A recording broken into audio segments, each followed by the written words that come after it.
Bismillahirrahmanirrahim. Assalamualaikum warahmatullahi wabarakatuh. Bismillah, alhamdulillah, wassalatu wassalamu ala habibillah Sayyidina Muhammad ibn Abdillah wa ala alihi wa sahbihi wa mawalah. Subhanaka la ilma lana illa ma 'allamtana innaka antal alimul hakim. ولا حول ولا قوة إلا بالله العلي العظيم. اللهم رب اشرح لنا صدورنا ويسر لنا أمورنا واحلل عقدة من ألسنتنا يفقه أقوالنا. اللهم فقهنا في الدين وعلمنا التأويل برحمتك يا رب العالمين والحمد لله رب العالمين. Alhamdulillah, summa alhamdulillah. Apa khabar sahabat-sahabat semua? Selamat petang. Salam pertemuan dalam program Mahsyar siri yang ke-52 bersama dengan saya Umar Aziz. Pertemuan di mana setiap petang kita akan membaca sedikit sebanyak daripada buku Mahsyar yang menceritakan tentang perjalanan pulang kita menuju kepada Allah Subhanahu wa taala.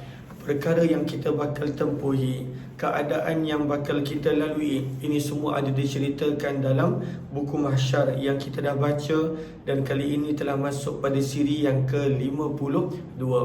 Ahlan-ahlan kepada sahabat-sahabat semua, Marlina, Syahrul, kemudian Ezima dan juga semua sahabat-sahabat yang lain di ruangan TikTok, di FB pula.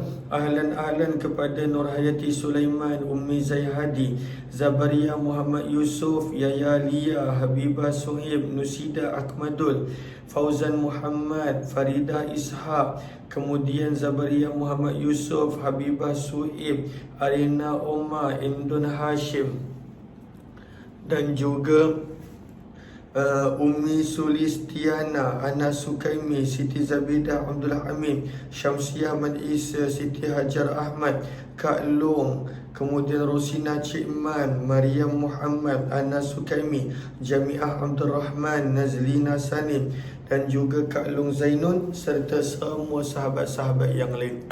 Apa kata kita mulakan pertemuan kita dengan kita perbetulkan dahulu niat kita. Dengan niat yang kita lakukan kerana Allah, amalan yang kecil akan kelihatan besar dan berlipat kali ganda. Marilah sama-sama kita perbetulkan dahulu niat kita. Nawaitu ta'alluma wa ta'lim wa tadhakkura wa tadhkir wa naf'a wal intifa' wal ifadata wal istifadah wal hatha ala tamassuki bi kitabillah wa sunnati rasulillah sallallahu alaihi wasallam wa du'ai ila al-huda wa dalalati ala al-khair ibtigha'a wajhillah wa mardatihi wa qurbihi wa thawabihi. Amin, amin ya rabbal alamin. Mohon sebaik untuk bantu share, bantu untuk kongsi, bantu untuk sebar luas. Mudah-mudahan lebih ramai yang beroleh manfaat insya-Allah. Pada petang ini kita telah tiba pada muka surat yang ke-178. Pada muka surat yang ke-178 masih lagi berkenaan tanda-tanda sederhana kiamat. Kita telah belajar tanda-tanda kecil kiamat, kewafatan Nabi, diutusnya baginda Nabi SAW. Dan pada kali ini penulis menerangkan kepada kita bahawa para ulama ada meletakkan selepas daripada tanda-tanda kecil, iaitu tanda-tanda pertengahan dan tanda-tanda sederhana kiamat. Dan ini diambil daripada hadis riwayat yang mana dikenal sebagai hadis Jibril. Bagaimana Jibril bertanya kepada Nabi SAW tentang tanda-tanda kiamat. Maka apakah tanda-tanda yang kita nak mulakan baca pada petang ini? Pada muka surat 178, baginda Nabi SAW ada bersabda, wa antalidal amatu rabbataha. Pendek sabda Nabi SAW, pendek tetapi mempunyai makna yang sangat-sangat mendalam. Maka sabda Nabi, antara tanda-tanda kiamat adalah wa antalida al-amah, apabila seorang hamba wanita melahirkan rabbataha, tuannya. Maka apakah maksud tanda kiamat yang sederhana, hamba perempuan melahirkan tuan dia. Di sini ada dua maksud. Maksud yang pertama, kata penulis, lalu hadis ini hadis yang sahih, hadis riwayat Bukhari. Kata penulis rahimahullah, dulu adanya sistem perhambaan. Dulu, pada zaman dulu, bahkan Islam banyak menghakis penghambaan sedikit demi sedikit. Maka sebab itu kita lihat, apabila seseorang itu melakukan sesuatu yang melanggar ketetapan Allah, maka antara cara untuk dia mendapat keampunan adalah menebuskan hamba. Apabila melakukan sesuatu, kafarah dia menebuskan hamba. Maka perlahan-perlahan Islam pada waktu itu mula membuang dan menghakis penghambaan daripada kehidupan seharian manusia. Maka kata penulis, dulu ketika mana adanya sistem penghambaan dan pada waktu itu tidak diurus dengan baik, yang telah mengakibatkan akhirnya muncul fenomena di mana seorang ibu menjadi hamba dan tuannya pada waktu itu adalah anaknya. Anak dia adalah tuan dia, tapi tanpa anaknya tahu bahawa itu adalah anak kepada hambanya sendiri.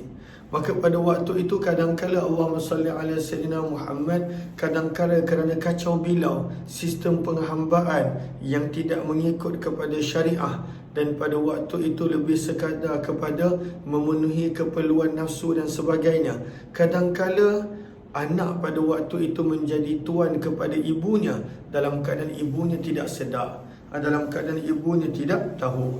Sebab itu kata penulis, ini adalah akibat kerana tidak berpandukan kepada syariat Allah, yang mana dalam Islam tetapkan, kalaulah hamba perempuan tersebut telah mengandung, tak boleh jual dia. Dia jadi pada waktu itu seseorang yang bakal merdeka selepas kematian tuan dia. Tapi pada zaman dulu ada sebahagian manusia yang dia tak ambil berat tentang panduan Islam. Maka pada akhirnya wanita tersebut tanpa dia tahu dan tuannya pun tidak tahu, maka mereka ini sebenarnya ada hubungan ibu dan anak. Maka bila berlakunya seperti ini, maka sabda Nabi SAW, ini adalah tanda-tanda kiamat.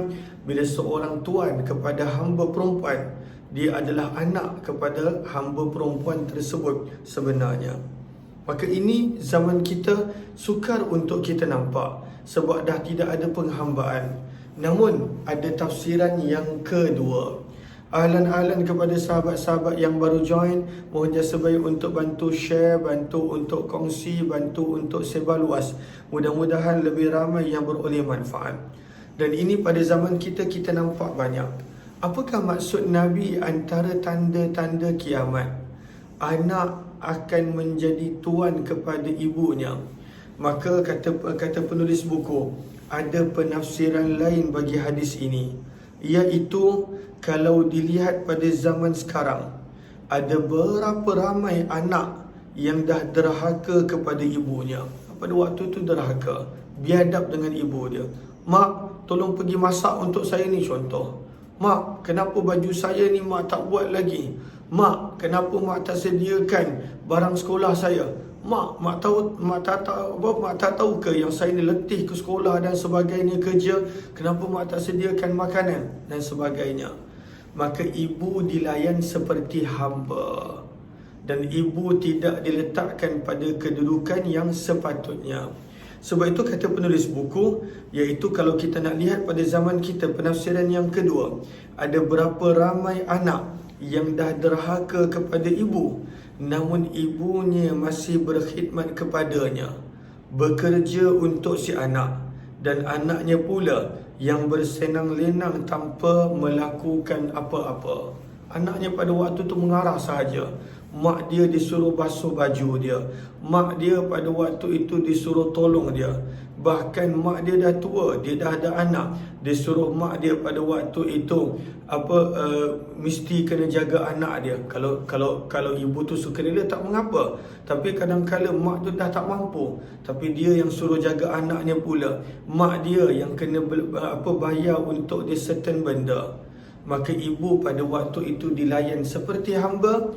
Ini adalah antara tanda-tanda kiamat. Padahal ibu tempatnya pada waktu itu adalah sangat mulia. Allah letakkan selepas ketaatan kepada Allah, ketaatan pada ibu bapa. Wa qada rabbuka alla ta'budu illa iyyah. Taati Allah, beribadah kepada Allah. Wa bil walidaini ihsana, dan sepatutnya berbakti kepada kedua ibu bapa. Tapi antara tanda-tanda kiamat, ibu bapa dilayan seperti hamba oleh anak-anak yang penuh dengan derhaka. Dia tidak layan dengan baik pada waktu itu ibu bapanya. Sebab itu kata penulis buku, dan ini kita nampak semakin common pada zaman kita, semakin biasa pada zaman kita. Maka kata penulis, hormatilah ibu engkau, kerana sejak daripada kecil mereka telah berpenat lelah membesarkan engkau. Bagaimana pula apabila engkau sudah besar dewasa, engkau boleh melayani mereka seperti orang gaji. Usah biarkan setitis air mata ibu engkau menitis kerana sedih dengan perlakuan engkau kepadanya. Maka mudah-mudahan Allah jauhkan kita daripada menjadi anak yang derhaka, anak yang biadab, yang tidak menghormati kedua orang tua, dan pada waktu itu melayani kedua orang tua umpama hamba. Inilah maksud daripada sabdaan Nabi SAW dalam hadis yang kita baca awal tadi. Antara tanda-tanda kiamat adalah wa antalidal amatu, apabila seorang hamba perempuan melahirkan tuannya, iaitu anaknya sendiri, melayan ibunya seumpama hamba. Pada waktu itu menyuruhnya melakukan pelbagai perkara dalam keadaan kudratnya yang terhad, dalam keadaan sebenarnya dia sendiri tidak larat. Allahumma salli ala habibina Muhammad wa ala alihi wa sahbihi ajma'in. Mohon jasa baik untuk sahabat-sahabat. Kita lihat muka surat yang seterusnya, muka surat 179. Maka tanda-tanda kiamat sederhana yang kedua adalah ibu bapa dilayan umpama hamba oleh anak-anak yang derhaka. Tanda-tanda kiamat yang sederhana yang ketiga. Apakah tanda-tanda kiamat sederhana yang ketiga? Maka berkata penulis buku, waktu mula berlalu dengan lebih cepat.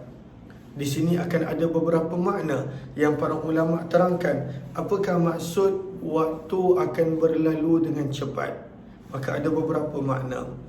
Maka kata penulis buku rahimahullah, pada waktu 1400 tahun yang lalu, Nabi SAW telah pun mengkhabarkan tentang waktu yang akan berlalu dengan lebih cepat. Sabda Nabi SAW, tidak datang hari kiamat sehingga waktu semakin dekat. Setahun dah menjadi seperti satu bulan. Satu bulan dah menjadi seperti satu minggu. Satu minggu dah menjadi seperti satu hari. Dan satu hari telah menjadi seperti satu jam. Dan sejam menjadi seperti tempoh pelepah kurma yang terbakar. Pada waktu itu sekelip mata, sekejap je pada waktu itu. Maka ini adalah sabda Nabi SAW. Loading. Adakah okey dekat TikTok sahabat-sahabat yang lain? Sebentar saya check. Adakah semua loading ataupun sekadar Kak Zainab Mahmud sahaja? Dekat TikTok okey, betul Farhan Rasli kat TikTok okey. Tolong check lah internet kita. Alia, saya baru perasan dekat TikTok okey, terima kasih. Kadang-kadang Facebook yang pada waktu itu ada masalah. Tadi putus sekejap. Putus sebab saya keluar daripada Facebook sekejap. Tadi putus. Tapi adakah lepas putus tadi dah okey? Boleh tak seorang dua bagi maklum balas kat Facebook? Kota Baru line okey. Kemudian Siti Nur Majid line okey. Kemudian okey, Vita Delima okey. Tak ada masalah. Line kita hijau ke kat sini? Ke kuning?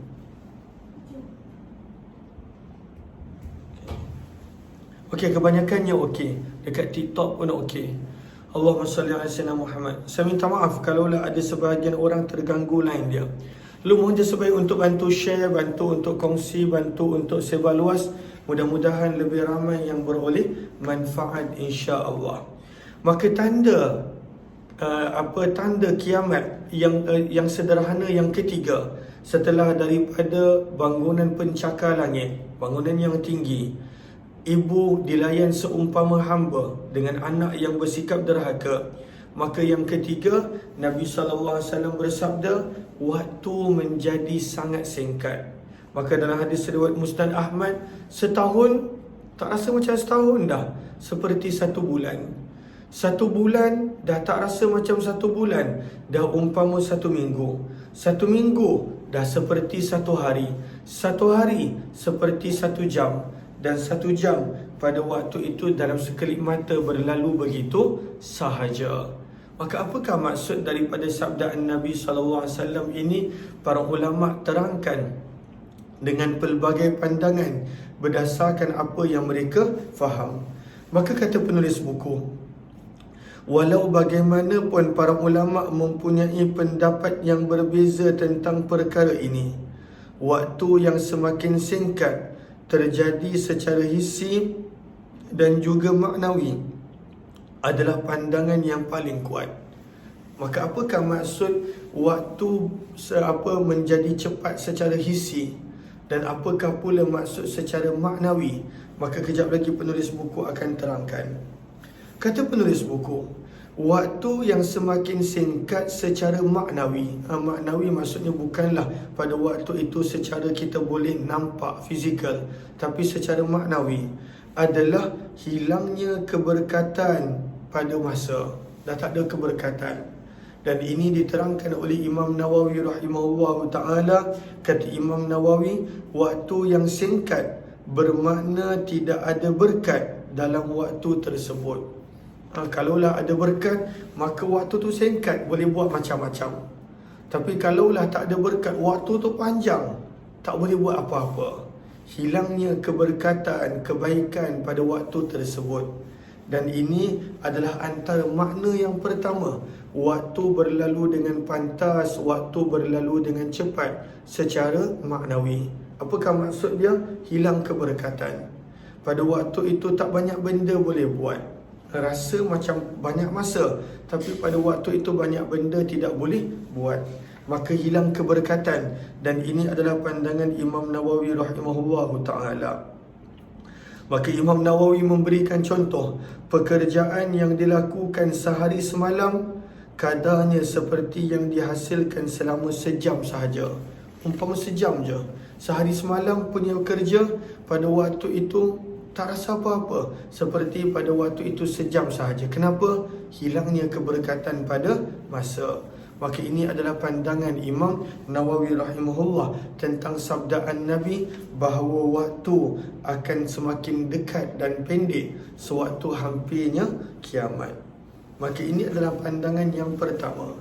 Kata penulis buku pada muka surat 180, pandangan lain tentang maksud maknawi juga adalah mudahnya hubungan antara manusia walaupun berada di tempat yang berbeza dan jauh. Macam dulu, kalaulah orang dulu daripada Malaysia nak pergi umrah, pada waktu itu makan masa mungkin 2 ke 3 bulan sahala pada waktu tu menaiki kapal.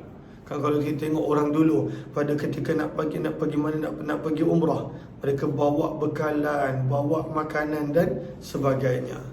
Maka itu dulu. Maka apakah maksud zaman semakin pantas, maka perjalanan semakin pantas. Kalaulah dulu nak pergi ke Mekah mengambil masa contohnya adalah 2 bulan, maka zaman kita nak pergi ke Mekah hanya mengambil masa 8 jam sahaja. Maka semakin cepat dan semakin pantas pada waktu itu banyak perkara yang boleh dilakukan. Maka ini makna yang kedua. Kalaulah dulu daripada Mekah ke Madinah nak menaiki unta ataupun kuda, ambil masa pada waktu itu selama 7 hari, paling cepat 5 hari. Zaman kita, perjalanan yang jauh tersebut dah menjadi selama 5 ke 6 jam sahaja.